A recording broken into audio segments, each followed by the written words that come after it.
celebratory episode of Mythbusters. It's a jawsome shark special. Adam and Jamie take the plunge to celebrate their most epic shark adventures of all time. I'm going to commence urinating in my wetsuit, okay? With scenes from Jaws. I saw Jaws. That didn't bother me at all. And real life. The guys count down the 25 most spectacular shark myths in Mythbusters history. That's what I'm talking about. And the shark chart topper? Well, let's just say, it's the ultimate twist in the tail. In your face, sharks. Who are the Mythbusters? Adam Savage. 70% chance of science. And Jamie Heineman. Is that hot enough for you? Between them, more than 30 years of special effects experience. Together with Tori Blanchie. Why are we doing this? Brent Imahara. That was pretty cool. And Carrie Byron. Let's do it. They don't just tell the myths. They put them to the test.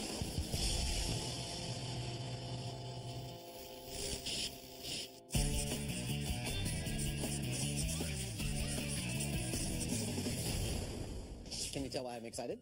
Because you got a new bat toy? I did, but more importantly, this is a signifier that it is my favorite week of the year. Come on, you know it, it's Shark Week. And not only any Shark Week, this is actually the 25th anniversary of Shark Week. So it started all the way back in 1988? Yep, back when I was in my 20s and you were somewhere in your 70s, Discovery started this entire phenomenon with this special, Sharks, Predator or Prey. Followed closely by The Shark Takes a Siesta. And who can forget specials like Air Jaws, Anatomy of a Shark Bite? What about Ocean of Fear? Well, let's not forget that Mythbusters did some shark specials as well. We did, and in fact, that is exactly why we're here. We've tested dozens of shark myths. We're going to count down our top 25 in honor of the 25th anniversary. Some oldies but goodies, some never before seen. We're going to show some behind-the-scenes footage. I really can't say anything more except it's going to be awesome. With a back catalog to rival Shark Week itself, Yeah, I'm going to commence urinating in my wetsuit, okay? Adam and Janie are ready to reveal their top 25 most epic adventures. Where thrills, spills, and ills are all on the menu. But with such a smorgasbord to select from, where to first?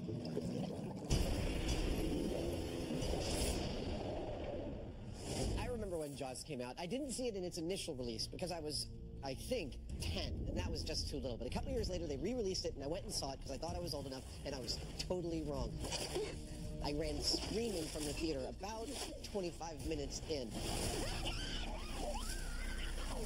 It's really hard to explain how much that movie and the fear of the water infected everyone at that time. I mean, you thought twice before going into a swimming pool. I'm not kidding.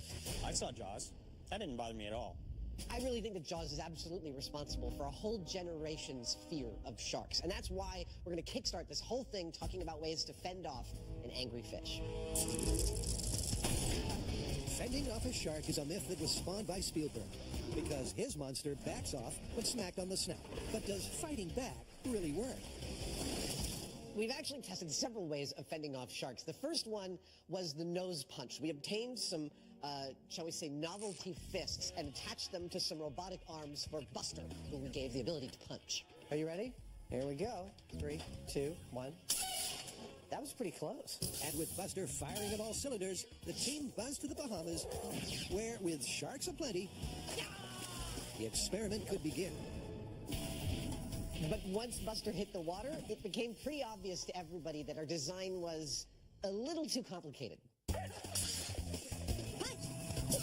It somehow ended up with this rig where Jamie's holding on to Buster. The dive master is giving the punch command via the underwater comms that Carrie can hear, and she then tells me to pull the lever that makes Buster punch. But of course, after it's gone through all these steps, the shark is long gone and Buster is punching nothing but water. It's not to say that we didn't score the odd hit, but very few were right to the nose or the gills, which meant that it was time for Mythbusters Plan B, which in this case was me. I went into this thinking that if a shark wanted to eat you, it was gonna. Hey, the sharks are all around them. He isn't eaten yet. But as it turned out, they didn't like being punched at all. I mean, it's not like I was throwing haymakers or anything, but they definitely felt it. Indeed, punching a shark was myth confirmed.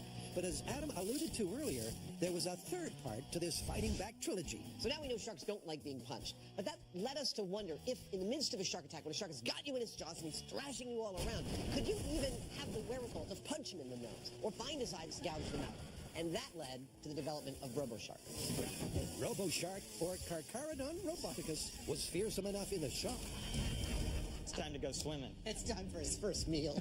But in the water, he was something else. That is awful. That's a horror show. Yet when Adam ventured into those terrible teeth, So the shark bit Adam in the ass. he found that despite the thrashing and bashing, he was able to find the eye and gouge it out. I got it! I'll admit that we've gotten a lot of fan mail about these fighting back shark myths. Some people say that our reef sharks weren't tough enough and so our punching tests are invalid. Others say that great whites attack with such ferocity that you would bleed out before you'd ever even think about getting to their eyes. My takeaway, honestly, if I'm in the middle of a shark attack, I'm going down fighting. It's a superstar. But next are some super senses. Now, it's important to know how to fight off a shark, because if they want to, they'll find you, because their senses are something else. Ain't that the truth? As well as sharing the same senses as us, sharks have an extra sixth sense. Located in a shark's snout are receptors called the ampullae of Lorenzini. These detect the electromagnetic field that all living organisms emit. And it's this sleuthing sense that helps make sharks such a success. You might say that when escaping from a shark, you can swim, but you can't hide. Where are we in the countdown? Next in the countdown is mythical ways of repelling sharks. Right. Given that sharks find it really easy to find us in the water with their acute senses, and they're pretty hard to fight off, it's better if you never let them get close to you in the first place. Well, we've tested 3 different techniques for repelling them. Yes, with dramatically different results. And the first of that trilogy is something hot and spicy. The story goes that the Kuna Indians used a shark shield of the hottest habaneros they could find. But did their path of pepper really keep the sharks away, or did it merely add a little bite to the bite? To find out, we took the hottest chilies we could find, which measured 350,000 on the Scoville scale. It's effectively equivalent to putting a hot lump of coal in your mouth. Added some water to a blended up mixture of them, and dove right in. Once under, the plan was simple. We'd attracted the sharks with a bait box, and then Adam would burst the chili balloon with a hydraulically controlled needle. I'm gonna pop this as soon as the sharks are close enough. But here's the thing. We didn't need to use the needle. The sharks kept eating the balloons. Oh, I totally bit the balloon! Needless to say, we then ramped up the concentration of chili until we reached a point that if I'd eaten that balloon, I'd be dead. But the sharks didn't react at all. With chili's not hot stuff. Next up was some animal magnetism. I like this myth because there was some real science behind it. The idea was to use a strong enough magnet that you would overload the shark's sixth sense, and it'd hightail it right out of there. And that was an idea that looked promising, as magnets first caused lemon sharks to flinch. Whoa! He almost got away. The myth looked better again when nurse sharks refused to cross a line of magnets on the seafloor. And it's pretty clear that the magnets are a shark repellent. Well, let's face it, a shark repellent needs to work not just for a baby shark, but also an adult shark in full attack mode. So that's where we went next. And that's where the results took a nosedive, because with 8 massive magnets on a box of bait, the hungry adults didn't even flinch. That was a totally unexpected result. Everything we've seen up to this point is telling us that sharks are reactive to magnetic fields, and we got nothing.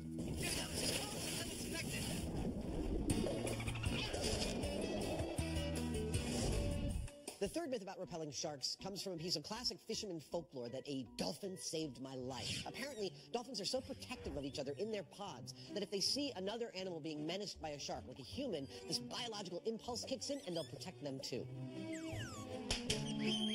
So the story goes. But with real dolphins unlikely to cooperate, the Mythbusters had to build their own. Yeah! That's great! So then we packed up our dolphin and took him to South Africa. Why South Africa? Well, as any fan of air jaws knows, that is the place where great whites do the most amazing thing. They leap all the way out of the water attacking their seal prey. Our plan was pretty simple. Step 1, put a seal decoy behind the boat and see if the shark bites it. That way we know there's sharks in the area and they're hungry. You feeling lucky, punk? I am feeling lucky. And that didn't take long at all. Whoa! Whoa! So now we knew that the sharks were around and the sharks were hungry. So for step 2, we added Flipper to the mix. All right, we're good. And lo and behold, despite 2 hours of towing, we got not a single other shark attack on our seal. So then we took the dolphin out of the water, left the seal decoy in the water, and within a few minutes, bam! Oh! Yes! Awesome! And I know, I've heard the complaints that our test is invalid because our dolphin was a robot and made of a former mattress, but the fact remains that the entire time it was in the water, our seal decoy did not get hit once. That just means to me that if I'm in the water and I know dolphins are nearby, I'm going to feel a little bit safer. In your face, sharks! Still to come on this jawsome special. This would be what it'd be like if you were abducted by aliens. The countdown heads to a confounding conclusion.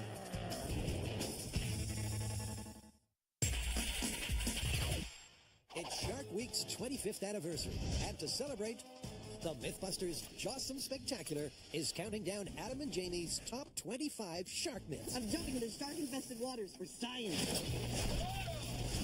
It's a little scary down here. Where it's already clear that sharks are immensely powerful predators. Now you're swimming away being powerful. But are they as powerful as Hollywood proposes?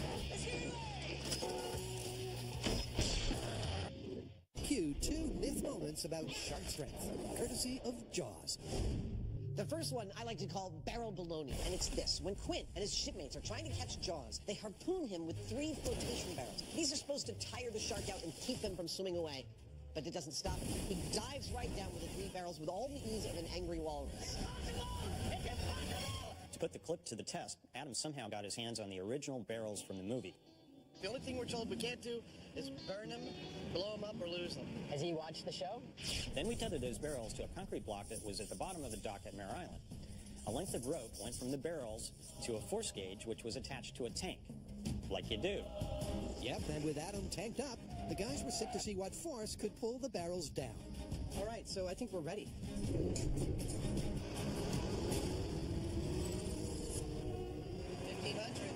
1,500 right there.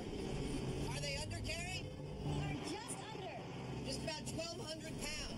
We have 1,200 pounds.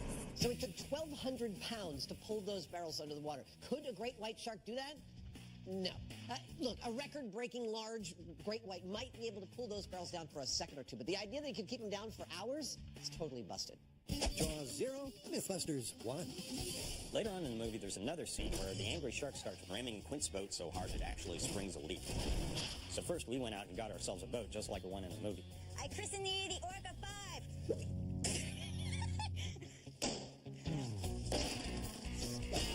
Ew.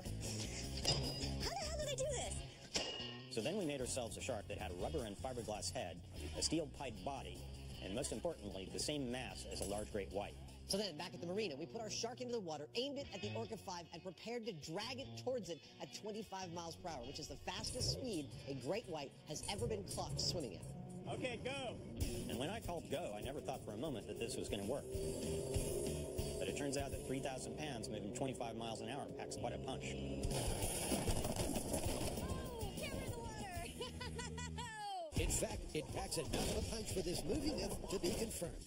My shark went belly up, but it definitely pierced the side. Meaning it was Jaws 1, Mythbusters 1. An honorable tie. So far. Now, what both of these Jaws myths have in common is that the shark is moving and moving rapidly, which brings us to the next story, which is that supposedly if a shark stops moving, it will die of asphyxiation. Like all fish, sharks get the oxygen they need via their gills. But is it true that all sharks have to be moving to let this process happen? Well, Carrie, Tori, and Brent got suited and booted to find out. Where the plan was simple. Grab a shark and hold it down. Don't make them angry and then push it towards me. But when that didn't work, their shark expert instead tickled a shark into a trance. And what do you know? That's Mythbusted right there. The person holding steroid. He's just fine. Now, it turns out that some sharks do in fact have to move to breathe. It's a system called ram ventilation. But the vast majority of sharks are totally fine to stop for a bit and chillax. Did Jamie just say chillax? So, ancient relics is not a myth about the Heinemann, although he has already lived several lifetimes of men. It is specifically about the quote you often hear about sharks, that they have existed unchanged for over 400 million years. It's frequently said to be fact, but are sharks really older than the dinosaurs? Yes, sharks first appeared in the fossil record about 400 million years ago. But have they remained unchanged since then? Well, no, not really. The sharks back then looked nothing like the sharks today. It wasn't until about 100 million years ago when the classic shark shape that we all know and love first evolved. So sharks are ancient, and what's more, the predatory ones have one thing in common. They can detect a drop of blood in an Olympic-sized swimming pool, right? The myth that sharks can smell a drop of blood in a swimming pool has been around forever. But when we tested it, we came up with some interesting results. 1, 2, 3. First up, we used human blood. And the sharks, well, the sharks couldn't give two hoots. No, they've been through it. They've been through it. They didn't turn around. Even though lemon sharks have been known to attack people. So then we moved on to fish blood, which we diluted to 1 part per million and put it in a, shall we say, a contraceptive balloon. All right, let's let them swim up a little higher. This time, when the blood hit the water, there was a distinct change in the shark's behavior. Oh, he turned, he sped up, he turned. Yeah. So here's the thing. Yes, the sharks reacted to 1 drop of blood in 1 million drops of water. But in your average Olympic-sized swimming pool, you've got over 50 billion drops of water. And there's just no way that a shark stands any chance of detecting that. Plus, how does a shark get into a pool in the first place?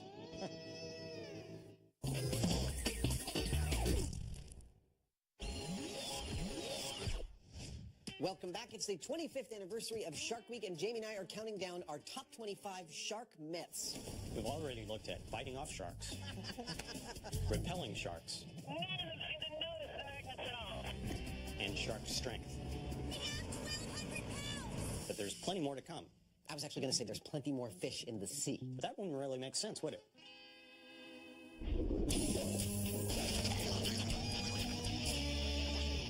Actually, me saying that there's plenty more fish in the sea makes perfect sense when you realize that our next myth is that a shark is a shark is a shark, i.e. that all sharks are the same.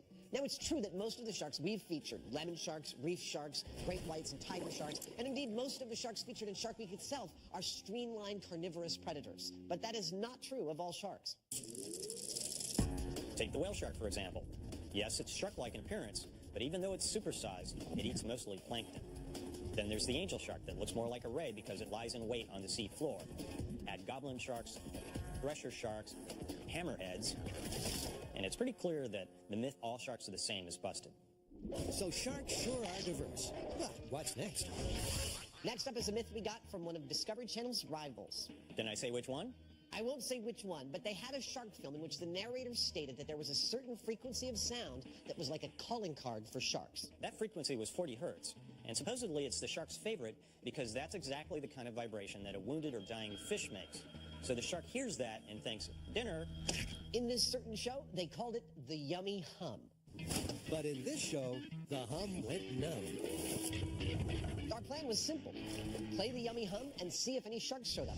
We did no other chumming whatsoever. All we did was play the 40 hertz tone. But after 20 minutes, not even a curious krill had come to play. So the yummy hum didn't work, but that didn't stop us from trying to attract sharks. Next on the menu is man's best friend. Over the years, many shark attacks have supposedly been caused by canines. The theory being that their swimming style and pooch perfume draws sharks in from far and wide. Now, when Cary Grant and Tori came to film this, I have to tell you, there was a huge discussion about whether or not to use a real dog. In fact, we found a dog and its owner who were willing to get into the sea with sharks. We even talked about making the dog a little doggy life jacket in case he got tired. And we thought about building it a miniature shark cage. Ultimately, there was no getting around the fact that we considered it 100% unacceptable for the dog to be eaten in the course of the experiment. But come on, a result is a result, right? So with real dogs ruled out, the Mythbusters had a shaggy solution. Although he looked simple, RoboDog was anything but. Capable of releasing smells from a real dog, accurate audio, and non-electronic movement, he was the ultimate robot in disguise. But would he attract sharks? The guys did this very cool experiment where they counted the number of sharks attracted to just the boat in a 20-minute period. No chum, no nothing. Every once in a while, they come and check me out just to see if I'm edible. They then came back 24 hours later and threw RoboDog in, who swam like a champion. RoboDog looks great. He's totally swimming like a real dog. But he didn't just swim. Okay, Tori, stand by. We're going to release the urine and anal secretion. Yep, first RoboDog went wee, then he pooped, and then he bled. See a shark come towards the surface? But even with all that, after 20 minutes, the shark count was precisely the same as it had been during the control, which means myth busted. I still think we should have used a real dog. Who's the good boy? Who's the good boy? Next up is something that had gotten Jamie into a bit of a flap. So when we left South Africa, this whole yummy hum thing started to bother me. Oh, here we go. You see, that whole 40 hertz thing was meant to sound like an injured fish. But then afterwards I thought, why don't we just build an injured fish? Because that wasn't the myth. So back in shark-infested waters, Jamie returned to this topic. But this time he went old school. 2 plastic fish on a pole and the world's smallest dinghy.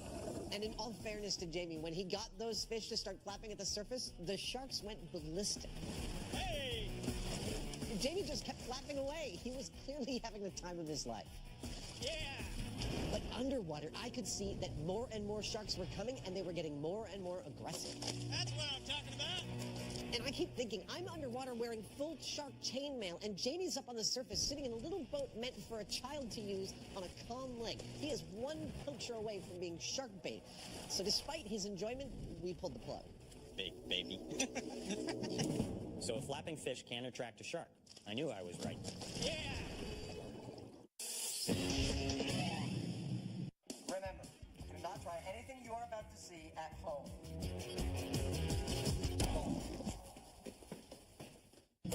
The Mythbusters have been cruising their way through a jawsome extravaganza that will end with a twist. But next on the menu is something to sink your teeth into. One of my very favorite moments ever on Mythbusters came when we were filming in South Africa, the very first time Jamie got into the shark cage underwater. Well, what can I say? Danger is my middle name. Now, before you write in, yes, it's true. I did not see it firsthand. I was passed out on the boat from excessive vomiting. But I watched the footage at the hotel that very night, and I have to tell you, it still gives me goosebumps.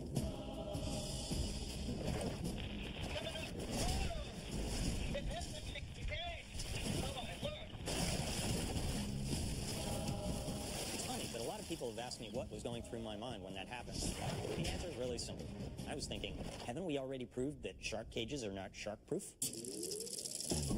Inspired by a cagey scene from Jaws, the guys had put this heavy metal myth to the test. Okay, with surprising results. When rammed by their shark sharammer at 25 miles an hour, their shark cage turned to toast. look what's on the shark. Is that a piece of the cage? It's like it went right through it. Bullseye! But luckily for Jamie, the shark in South Africa rammed his cage at just 5 miles per hour. And that meant that this time, the bars held firm. He was like... Next up, something with bite. So listen to this. A shark's bite is more powerful than a hyena. Or how about this? A shark's bite can be upward of 300 pounds per square inch. Or my favorite, a shark's bite can crush the exhaust pipe on a car. The point being that there is a huge number of myths out there about the power of a shark bite. And we wanted to find out the real story. And to do just that, the guys built themselves a bite force rig. That works great. And headed to the open ocean. So in the Bahamas, we converted our rig to a kind of a giant shish kebab, put it in the water, and waited for sharks to chomp down on it. Come on, it's just like a big hot dog. But they never did. Not at the surface. Come on, fishy, fishy, fishy. Nor on the seabed did any shark chomp down on our rig. Their reluctance to actually participate in our experiment, I think, is the reason there are still so many myths about shark bite strength. Breaking into the top 10 is a myth that was magnetic for Jamie. Okay, so you remember the magnet experiment where the baby sharks seemed to steer clear, but the big sharks didn't care at all? This actually gives an interesting insight into the inner workings of the Heinemann brain. See, most of us would watch that footage and simply say, oh, bummer those magnets didn't work. But not Jamie. Jamie can't stop thinking about the fact that it seemed to work on baby sharks. It's pretty clear that the magnets are a shark repellent. And before you can say Maverick Walrus, he has hatched a plan to use magnets to make a baby shark remote control. I swear. It was a little unconventional, but thanks to a rig that could turn magnets on and off on cue, Jamie believed he could make a shark do his bidding. This would be what it'd be like if you were abducted by aliens. But unfortunately, the abduction didn't go well. The tiger shark tot just sulked on the seabed, at least until the unit was removed. What a shocker!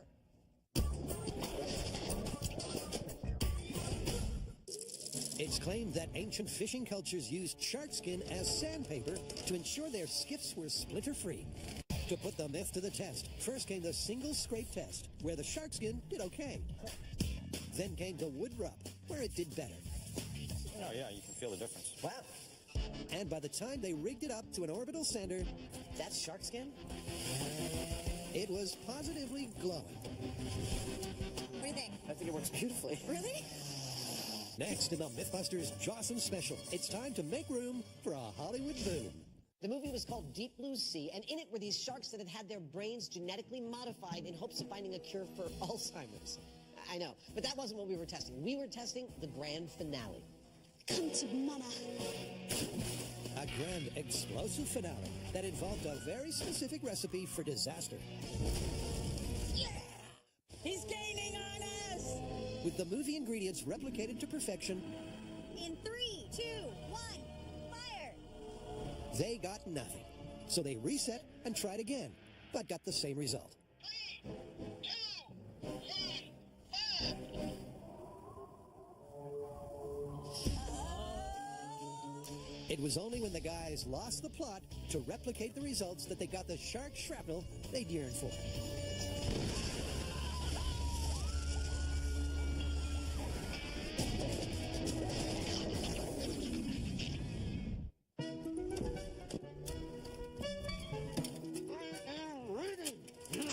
As fans of the show know, Adam loves his costumes. I'll be dancing on Jamie's intestines. So is it really a surprise that he dressed up as a knight to test whether armor is good shark protection? Maybe not, but it was a shining example of a surprising result. Okay, Adam. I think there may be some damsel fish in distress down there that need your attention. Okay. Because as Jamie chummed the water, the sharks that showed up seemed to be attracted to the suit. It was not what we expected at all. But later, our shark expert explained that the electrical receptors on the sharks might have gone into overdrive in the presence of so much metal. Let's face it, having sharks attracted to something that's supposed to protect you from them is pretty far from ideal. Yeah, I don't think it's going to catch on.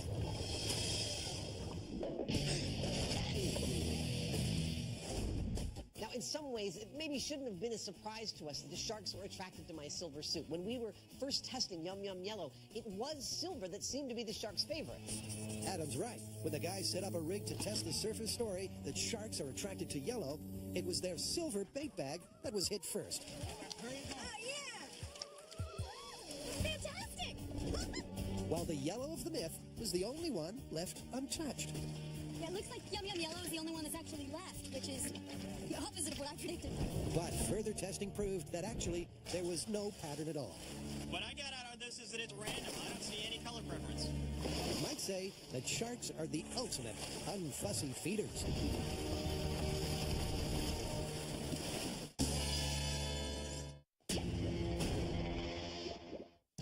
We are at the total business end right now. Yep, just the top 4 to go. And they are all pretty awesome. And you know, people are going to be surprised at which one is number 1. I totally agree, but let's not jump the gun just yet. Or the shark.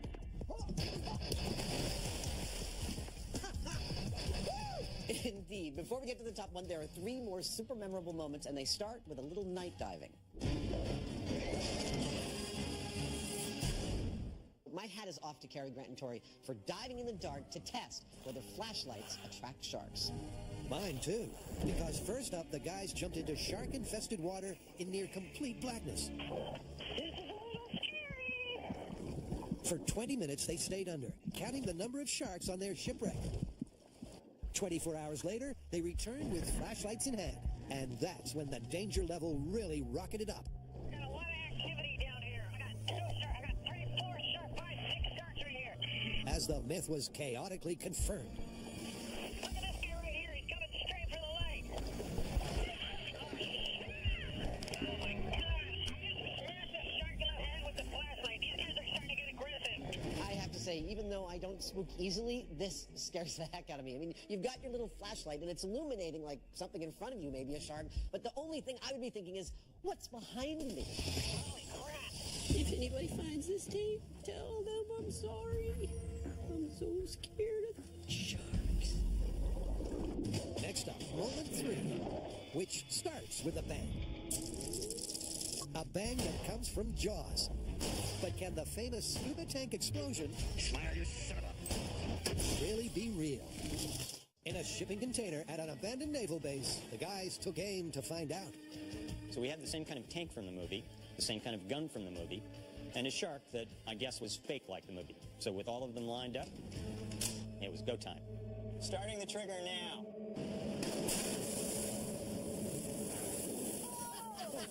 Inside the bunker, the tank had turned torpedo, rocketing around left, right, and center. But an explosion, it wasn't. But here's the thing. Even though our first test was much less spectacular and didn't result in an explosion, meaning that the myth was busted, I still feel like it would have a better than even chance of killing or at least getting that shark away. Imagine you shoot the front of this tank, it starts to jet air and rockets the tank down into the shark's belly, embedding himself maybe in his intestines. If it didn't kill him, at least it would make him go away.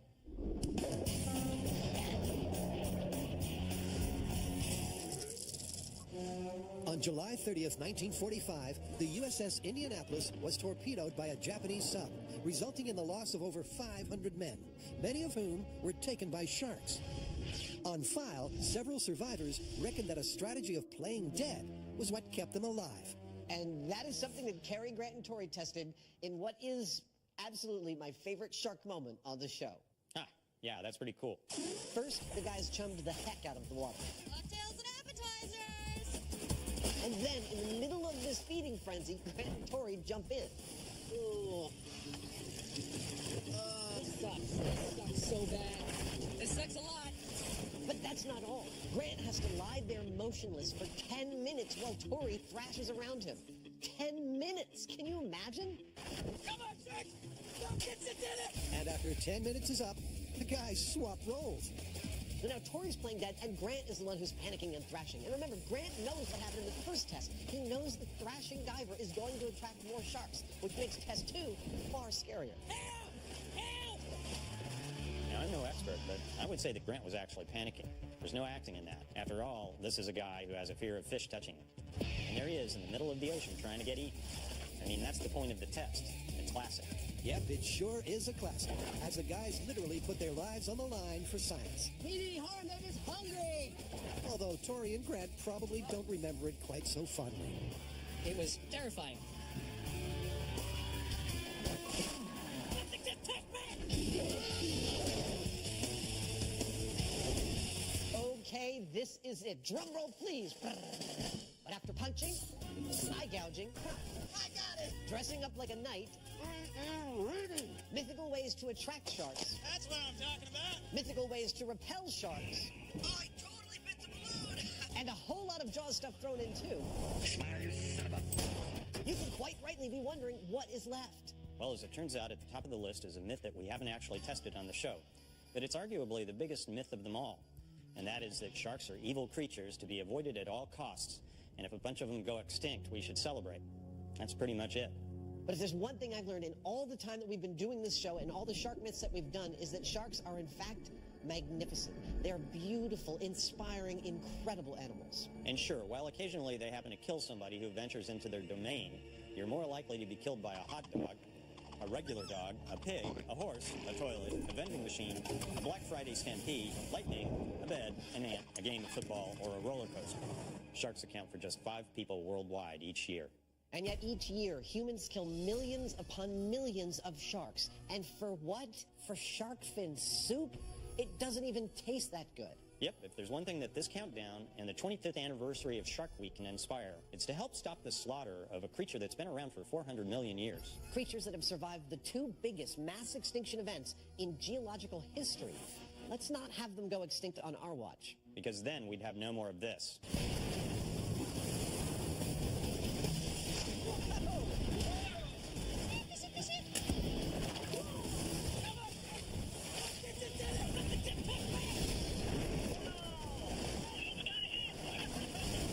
Oh, this is great. Look at him. He's just wondering what the hell to do.